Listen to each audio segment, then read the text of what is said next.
Hi guys, and today on the Mini Guy I want to show you how to use your buttons in the middle, your iDrive, just to show how to set up the navigation and a few other bits and pieces. So please keep watching and see what we can do with this iDrive.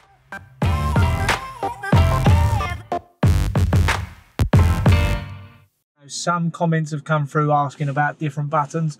I just want to give a quick over of some of the buttons because this car unfortunately hasn't got all of the buttons. So let's go through some of the buttons and see what they do. We're going to start with the iDrive, which is down in the bottom here. So some of you will have this configuration. Some may have a slightly bigger iDrive system, a button at there if you like. So that would be under the Media XL system. So it's a slightly bigger button there.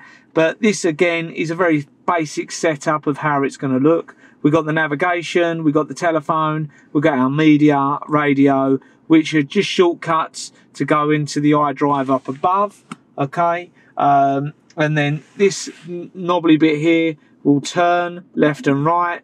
It will also go left and right, up and down, and also that menu, and then that will go back to your iDrive as well. So without further ado, I'm going to show you how to set up a navigation.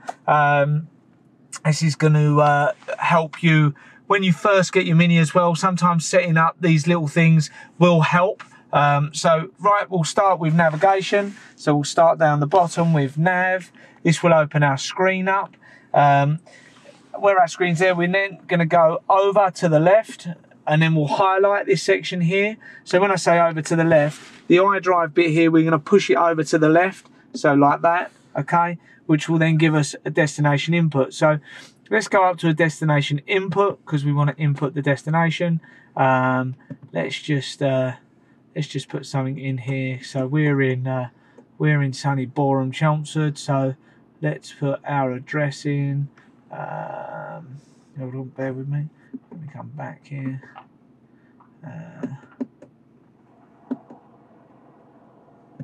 Okay, so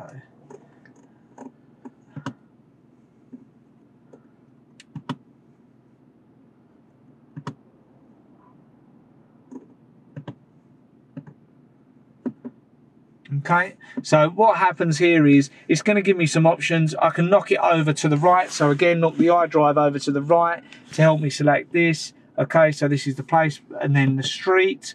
We'll just put our street in here.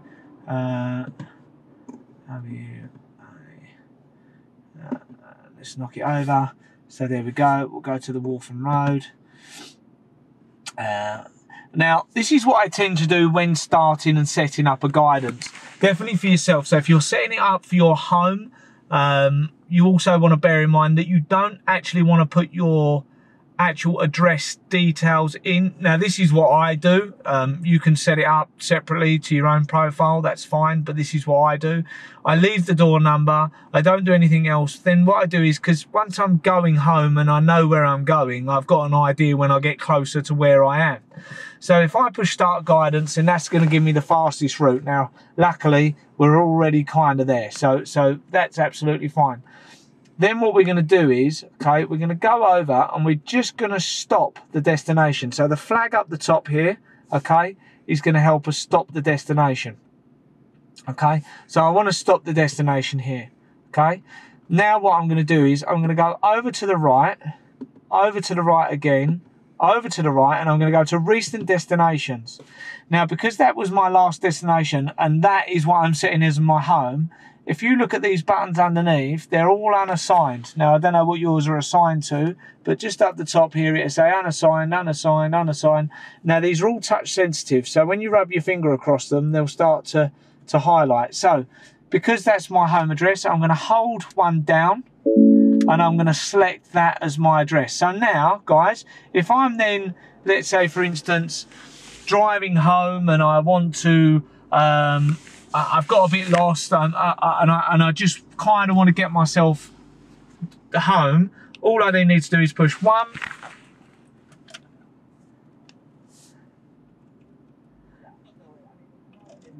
and my destination set. Now at the moment, we're going to go through these sections here. So now my destination's in, I know where it is, that's absolutely fine. So now let's go through some of these options here. So if I knock over to the left, okay, that's going to move and highlight this flag here. So I would like spoken instructions, so I'm going to push down on that. Follow the arrow on the display. Okay. When leaving, please turn right. And that's what I'll do.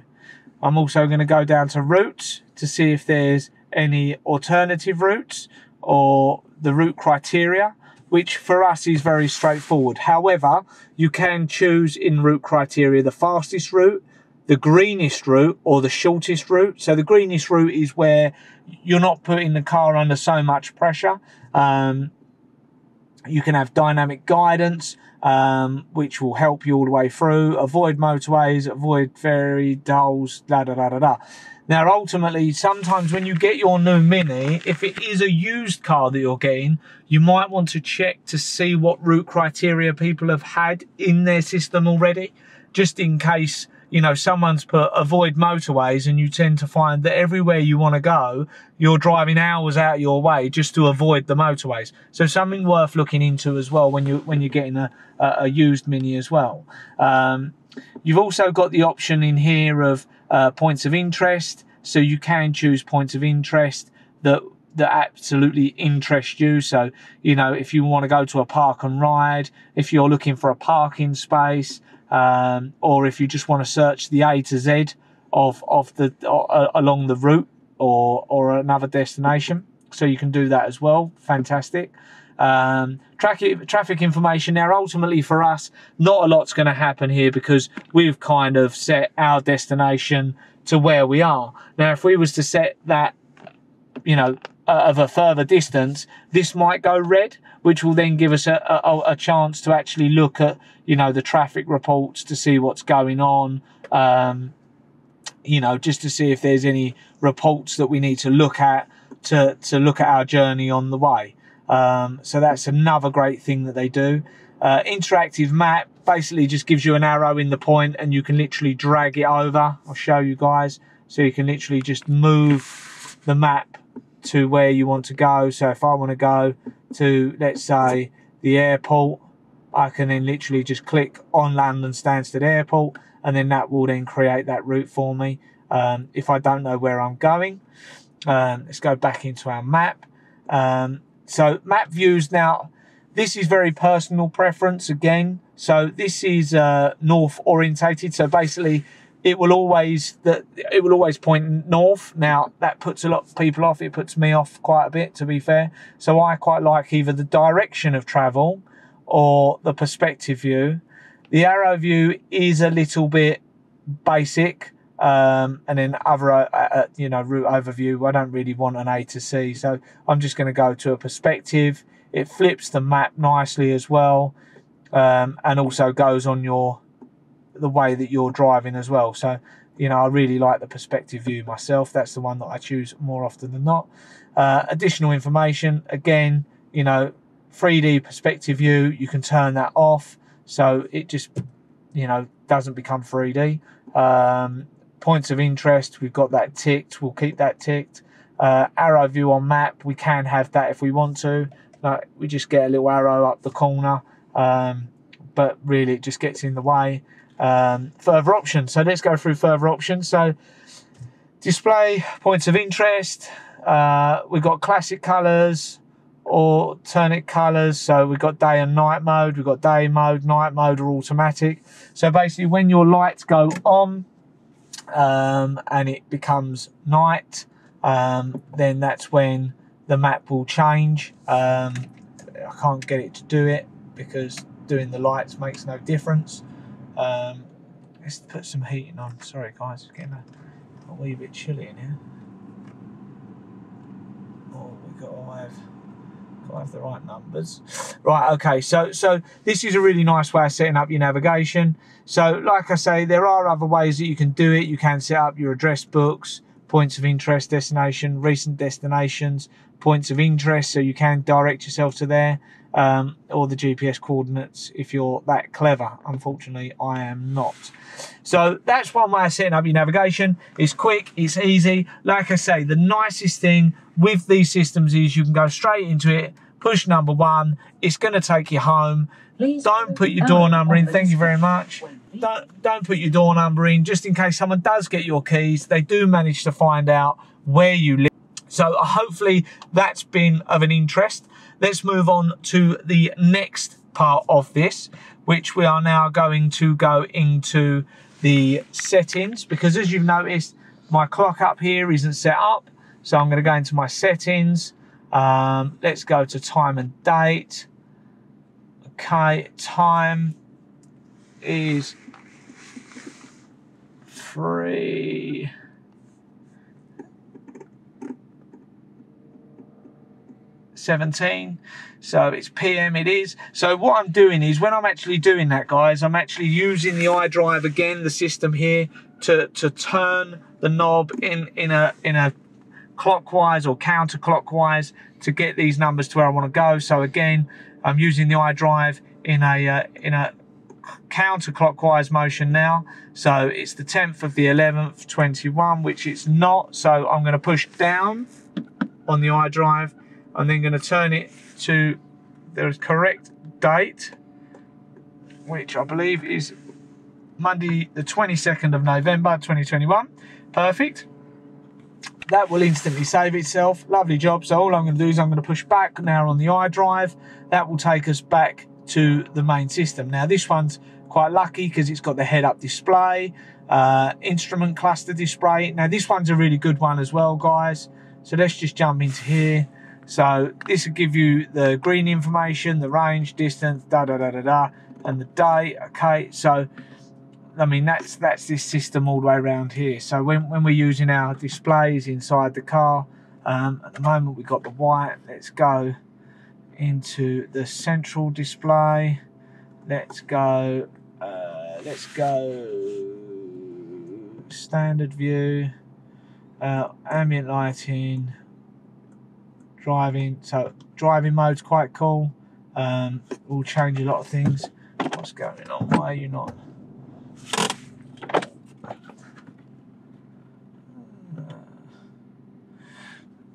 Central display.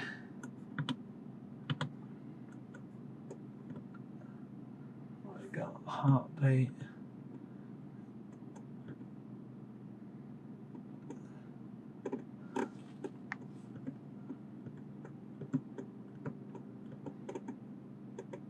Okay, let's go back. Standard view. Engine speed. There we go. So now whenever the engine revs, it will go around here. So that's nice with your ambient lighting as well. Driving mode there as well. You can pick that. You can go none. Quite like, or ambient lighting. So basically, if you pick ambient lighting, it picks the same colours as the surrounding lights. So you get to pick the surrounding lights as of there. So underneath your door handles, you can change this up here. So you can just change your lights with this little toggle here, which then will turn every time I push it. Will change the colour. Nice little thing to do. Oh, look at that, Tiffany blue. And then we've got the hot pinks, the reds. You know, lots of different colours there to pick from. So again, depending on how you want that to look. Engine speed sometimes quite nice, quite colourful. I know that there are some with jukebox mode, which they keep flashing on and off. So let's go through here. Language and units. Now, ultimately, I'm English, so I'm going to use the miles per gallons, the miles, power in kilowatts, Newton meter and torque, bar of pressure, and degrees centigrade there. And then we've got connections. We've got our Bluetooth connections if we want that. Sound. So, you know, you've got your treble, your bass, your fader, and all your other bits and pieces. If you've got the Harman Kardon sound system, it may well give you a few more options on there as well to have a surround sound. speed.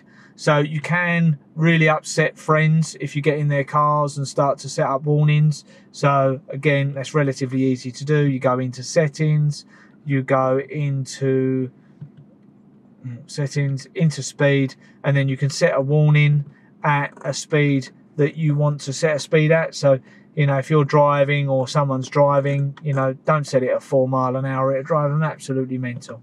For now, we're just going to turn that off, okay? Climate, again, you can activate the start time. So if we say that we know that we leave our house at 8 AM in the morning, we'll set that at 8 AM, and then we'll also set to leave at 6 PM, so that's fine. So basically we've activated a start timer and a start timer. So basically now, if we get out of the car and we go home, the car should activate a start timer for us there as well.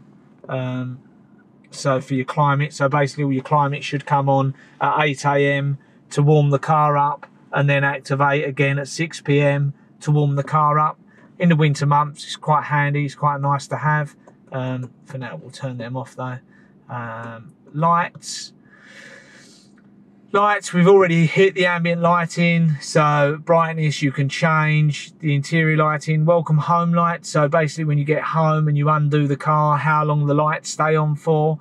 One touch triple turn signal, which is basically when you push the indicator down, it'll do it 3 times for you. If you turn that off and just push it down a little bit, it'll only do it the once. So if you look at the difference there. Okay, so you can set these up to do 1 touch for 3. So we've got that set up. So there's your welcome home lights as well. So, or that's the welcome light, sorry. So when you turn the car on, they welcome you to the car. Everything lights up on the car. So another great little feature there on the car with the lights. We've got green mode. Boring, but yeah, probably it's important to some. So tip at 75, just kind of gives you ideas and trying to keep your drive as green as possible. So again, doors and keys, real important really. So this is something that I definitely would suggest setting up without sounding rude. If you are a girl on your own in a car, or sometimes even a guy, ultimately, because when you unlock the car, you can tell the car what to unlock. So you can do the driver's door only. You can have it so when you unlock the car, all the doors unlock, or you can do it as a comfort entry. So I normally tell people, look, do the driver's door only. So when you unlock the key once, it will only do the driver's door. If you push the button twice, 3 times, it then unlocks everything around the car.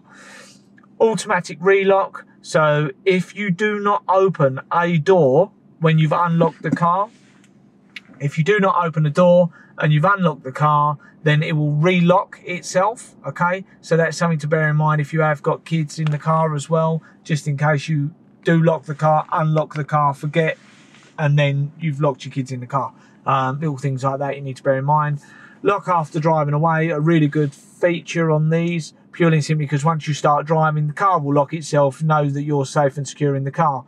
Now, theoretically, what should happen in the event of an impact, everything should then unlock itself. If an airbag goes off or something along those lines goes off, then that's something that is worth knowing that they will go back off. So that's always nice as well. Okay, so profiles, like I said, you can set up your own profiles in here. We're not going to on this one. And software update, that's if you just need an update or whatnot. So let's have a quick look. Update software. No SUV found, so you know you need to go to BMW to get the necessaries on there. Vehicle information. Okay, so vehicle information, this is a real good one to know. So this is basically a minimalised sort of feature of the car. Kind of gives you all the info that you need to know inside. So you know, green tips and analyzers and whatnot's probably highly unlikely to use. Always open, so basically giving you times and yada yada yada. Quick reference, very good there. Kind of gives you the quick updates of the car. Real good thing that they put in the cars as well. The main one that I like in here is this one. So if you ever get a red triangle come up or there's a problem, this is where you're going to come to, okay? So you're going to go into vehicle information, you're going to find your vehicle status, and this is where you're going to find most of your bits and pieces. So first of all, your tyre pressure monitor. We have done a video on the tyre pressure monitoring system. You can reset it. So to perform a reset, you have to be stationary. You push down on here, it will say, you know, you can perform the reset because we're stationary. You push down on that, and then that will only be measured whilst driving, okay? So engine oil level, I don't find myself looking at that very often. And then we got this one that's here, so we're not going to bother doing that. This is the key part, the service information. So this is where we're going to get all the information of what we need and what we don't need. So this has got our service history in it. So this car was recently serviced on 09/08/2021 at 12,838 miles. It was done by a Mini garage that we know. They log straight onto Geneva. And then this is the other service records here as well, okay, because they don't do the books anymore. You can also click into the other service requirements. So on the 6/20/22, it needs a service, it needs a brake fluid, then it needs an oil change on the 16,000 miles in 2023. Okay, also needs a vehicle check in 32,000 miles or 08/2025. So loads of leg on that one there. So that is a really good place to be in your Mini. Plus on top of that, if you ever have a problem, you can always come onto here. So at the moment, we're resetting the tyre pressure monitors that we've just done a little while ago. So again, we got driving excitement. So this is where we play with buttons and whatnot, so we can see the power and the revs of where we're going. Again, we're not going to be doing that today, but you know, just kind of gives you an idea of what that does there. Okay, so that's that. We got Mini connected. We're not going to focus on that. We've done the settings. We've done the navigation. What other one's a good one? Contacts is basically your phone book. Telephone, I think most people know how to use a Bluetooth telephone now. We open a call and close a call down. Multimedia, another good place to be. If we want to use external devices and link our phone. So again, very easy to do. You can just click on your iPhone. The best place to set this up is in your phone. So you would go into your telephone, you would go to your Bluetooth devices. In some, I think it says manage devices. And then you've got this here as well. So you can add your device in there. We're not going to do that today. Let's go back into here. So let's go to our radio. So radio is nice because you've got your DABs, your FMs, your AMs. For me, it's a bit of DAB. So if you want to get your stations up, you'll push this button here. Okay, push that down. That will open your stations up. So you can go through your stations. Now, for myself, I'm probably a little bit reloaded. And then I can hold that there. So, you know, again, you can, if this is one of your favorites, you can then preload these stations into here as well. If you like those stations yourself, you can save the station, DAB, follow stations.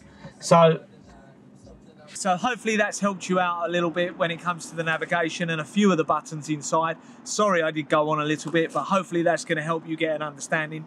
If there is anything that I've missed or you kind of want me to explain things in more detail, please do leave me a comment so I can come back to them. Other than that, hopefully that helped, and I'll see you again on another mini guide. Thanks guys, bye-bye. Thanks for watching the video. I hope you liked it. If you did, please give us a thumbs up and like the video. Any questions you have, please leave a comment. And if you do like what you see and you're liking our videos, please subscribe. Once again, thanks from me and thanks for watching. See you soon.